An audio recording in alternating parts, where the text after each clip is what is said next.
Oh, oke. Soal video itu punya borok-boroknya soal pejabat negara yang diduga korupsi sebagai ex-kader PDI. Loh, ini bukan soal sebagai ex-kader PDI atau apa, sebagai warga negara ya. Kalau menurut saya, kalau memang ada masalah hukum nggak apa-apa, dilaporkan saja ya. Kalau memang ada masalah hukum, saya kira kalau itu memang benar, silakan.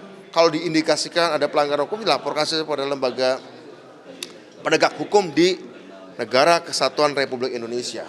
Bukan dilaporkan di lembaga di Republik Federasi Rusia.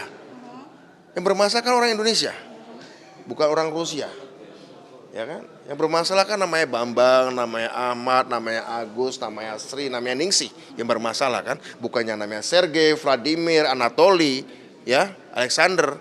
Kalau memang yang bermasalah Indonesia, laporkan ke aparat penegak hukum negara kesatuan Republik Indonesia. Bukan dokumennya dibawa ke Republik Federasi Rusia. Apa hubungannya? Gak ada hubungannya. Kalau kita bicara hukum ya, karena kita bicara soal itu soal hukum. Jadi menurut saya nggak ada masalah, silakan laporkan saja.